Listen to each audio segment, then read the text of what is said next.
como se aquela criança fosse minha, entendeu? E o meu objetivo é tentar fazer o melhor. E quando a gente perde, né, que às vezes a gente pode perder também, que são casos Claro, graves, claro. eu choro junto. Eu imagino. Eu choro junto e eu sofro junto.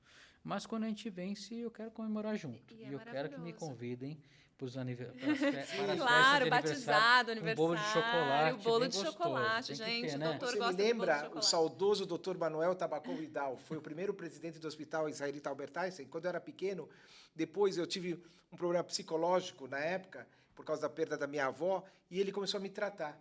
E depois que fiquei bem, eu tinha que ir lá todos os semestres mostrar meu boletim. E eu cheguei a ficar uma semana na casa dele, de tanta amizade que nós tivemos. Então, você lembra muito o jeito humano do Dr. Ridal, o saudoso Dr. Ridal. Teve até uma palestra que eu fui lá na Clínica Mayo, né, em Londres, que eles fizeram meu primeiro slide, que era um bolo de chocolate. Ah, que lindo. Olha Que era fazer promovendo esperança através da cirurgia fetal. Fantástico. E daí tinha o bolo de... O próximo episódio a gente vai ter que ter um bolo de Um bolo, chocolate. boa. Por Mas favor, se Por tiver- isso Alberto. que o doutor toma café sem açúcar, porque ele já é doce. Mas eu tenho algumas pacientes que a gente luta também contra a prematuridade, sabe, Certo. Sibeli? Não só na cirurgia fetal, mas como um todo. É um problema grave ainda a prematuridade. E nós estamos estudando como tentar diminuir, né? E às vezes eu incentivo as pacientes, falo, cada semana que você ganhar, vamos... E elas me recebem com bolo de chocolate. Ai, que Cheguei com lindo! 28 semanas, agora Adorei! vamos celebrar com bolo de chocolate. Adorei. Porque champanhe elas não podem. É verdade. Mas deixa eu te fazer uma pergunta. Você falou da estrutura que tem nos Estados Unidos para esse tipo de procedimento. Eu queria saber se a gente aqui no Brasil a gente tem capacidade técnica, né, estrutura de espaço mesmo para esse tipo de cirurgia e capacidade profissional, especialistas que são capazes. E se o Brasil ele precisa abrir, ele precisa crescer para essa área. Essa é uma pergunta delicada e interessante, né? E eu atuei já nos dois lugares. Tecnologicamente, nós temos a tecnologia no Brasil. O que falta é que nos Estados Unidos, por exemplo, a cirurgia fetal já faz parte do cotidiano. E ela já está organizada, né, do ponto de vista de saúde pública. E ela está organizada de uma maneira, pela sua alta complexibilidade, né, pela sua alta dificuldade que nós estamos comentando, ela já está organizada em centros de referência. Certo. E nos Estados Unidos eu tive o privilégio de construir ou desenvolver alguns centros de referência nesse assunto, como na Baylor College of Medicine, quando eu estava em Houston, eu ajudei, né, fui um dos co-diretores, a construir. Na Clínica Mayo, eu tive a oportunidade de construir, claro, não fui eu, mas eu fui talvez o maestro, como você queira dizer, mas eu tive o privilégio de trabalhar com pessoas incríveis que tinham o senso de colaboração, que fez com que a orquestra funcionasse maravilhosamente. Na Universidade de Miami, no Jackson, nós estamos também estabelecendo um fetal center, um centro de medicina e cirurgia fetal, em que todos os profissionais veem aquela paciente no mesmo dia. Então, isso faz vamos falar em música, né? Uma orquestração, né, adequada. E aqui, o meu sonho é construir um serviço desses aqui no Brasil. Daí que vem o meu sonho de construir esse instituto aqui no Brasil com alguns colegas, com alguns médicos que são brilhantes e tentar trazer, né, eu sonho em trazer essa visão multidisciplinar, porque não adianta nada eu fazer uma cirurgia linda, maravilhosa, colocar, por exemplo, um balãozinho na traqueia do feto, né, com uma hernia diafragmática congênita, e daí essa criança nascer numa situação que não tenha aquele respaldo adequado, suporte e vir a falecer. A gente precisa de uma estrutura. Então, nós precisamos desenvolver esse conceito, mudar um pouco, talvez lapidar um pouco o que já tenha sido feito aqui, né? Perfeito. Dr. Juano, Quanto tempo, em média, dura uma cirurgia dessas e como é a recuperação, tanto da mãe como do bebê? O tempo de cirurgia fetal, a duração, depende muito do tipo de cirurgia fetal, né? Sim, Se for uma cirurgia de espina bífida mais complexa, que a gente tem que abrir, ou mesmo tem que checar toda pela hora. pela endoscopia, né? Essa cirurgia ela é mais demorada, porque nós temos que preparar a mãe, né, tal. Uma cirurgia da colocação no balão, hoje em dia, a gente prepara, faz, né, e vai mais rápido. A preparação, às vezes, é mais demorada que o Sim. próprio ato, como você viu ali, né? Sim, Porque a gente tem que deixar a criança numa posição adequada, sim, o eu feto vi lá, numa a preparação demorou mais. demorou mais, até que ela estiver na posição certa, daí a gente atua. Tem que ser precisa a atuação, né? Vai se ajudando a mudar o local, né? Exatamente, tem que ter uma precisão, né, uma visão tridimensional Sim. para que e experiência, né, para que aquilo aconteça de uma maneira mais tranquila, né? E existem inúmeros tipos de problemas que a gente pode tratar, né? Eu posso falar de um por um, se vocês quiserem. Claro, Sim, por favor. Sim, sim. pontue para gente. Nós vamos... Uma delas é, por exemplo, quando a gente tem uma gestação gemelar, que todo mundo fica muito feliz, né, Alberto, né, Sibeli? Tem uma dois. gestação gemelar, que alegria. Nossa, já dá uma, né, bate o coração um pouquinho, mas pode falar, é bonito. Porque né? pode ter em um deles o problema, em outro não? Pode ter problemas, pode aumentar riscos como pré-eclâmpsia, diabetes, tudo isso é contornável, né? Agora, existe um tipo de gestação que nós temos uma placenta única, que são os bebês idênticos. Ah, Sim. univitelino. São gêmeos Que univitelinos, saem que a gente de uma célula só. E eles são idênticos. Exato. E geralmente eles têm uma placenta só. Geralmente. Geralmente. E se eles tiverem uma placenta só, a gente chama de gestação uma placenta coriônica. Monocoriônica, da placenta. Da placenta. Monocoriônica. E às vezes pode ter duas cavidades amnióticas ou uma só. Eu tenho muita situação que as pacientes são encaminhadas para mim que chamam gestações monocoriônicas, uma placenta, monoamnióticas. E os bebês estão juntos. Ei. E eles vão para um lado, para o outro. E o que pode acontecer?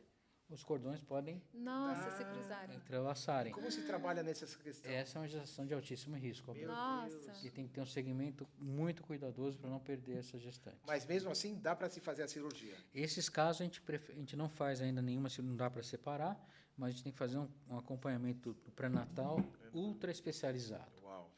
Mas existe um outro tipo de gestação que nós temos uma placenta única e duas cavidades amnióticas. E daí o fluxo sanguíneo a placenta é única, Claro. é distribuído praticamente igual para os dois bebês.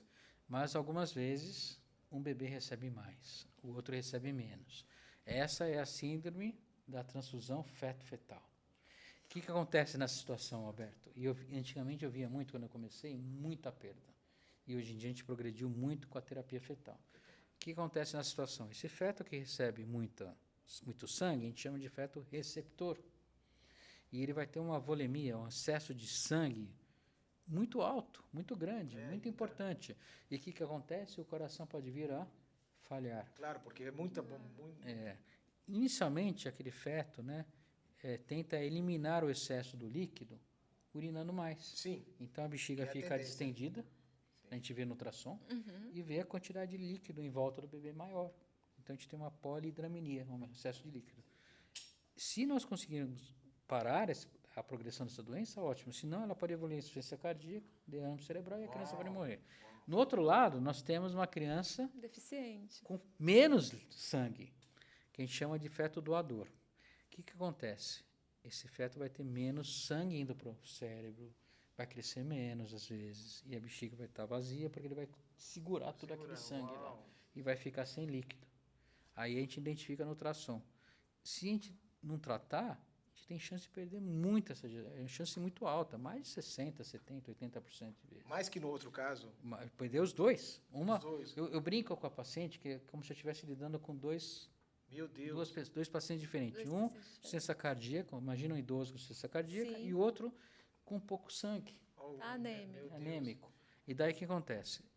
Hoje nós progredimos, eu aprendi na França, fazer a separação da placenta. Então a gente vê onde que esses vasos estão conectados, a gente põe o telescópio lá dentro, identifica essas conexões e a gente bloqueia. E com laser E com isso o problema está resolvido? E daí com isso, Meu Alberto, Deus do céu, de menos 20% de chance de ter essas crianças saudáveis ou vivas, a gente tem mais de 80%. Meu Nossa. Deus, inverte. Que interessante esse caso, não conhecia realmente. Inverte muito. E esse tipo de, essa cirurgia especificamente, ela existe, esse procedimento existe há quanto tempo?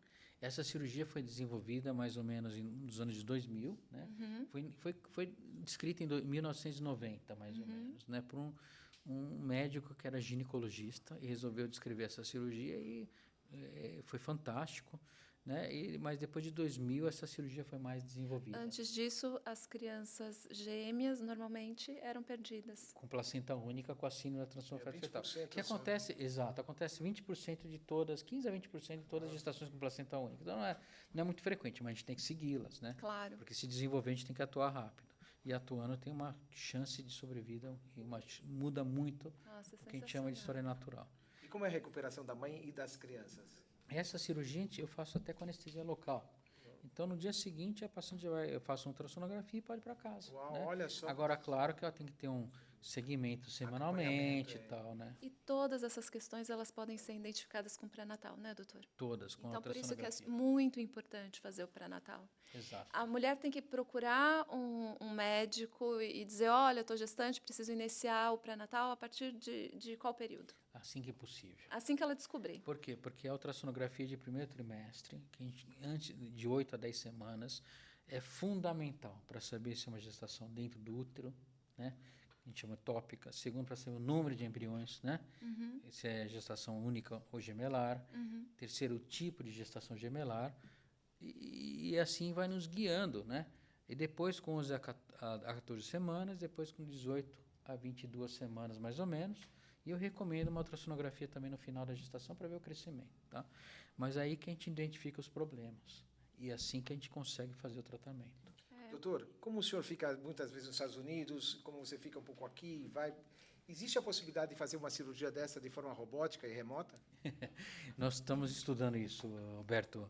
Nós estamos desenvolvendo técnicas para fazer. O problema da cirurgia robótica é que os instrumentais ainda são muito grosseiros, né?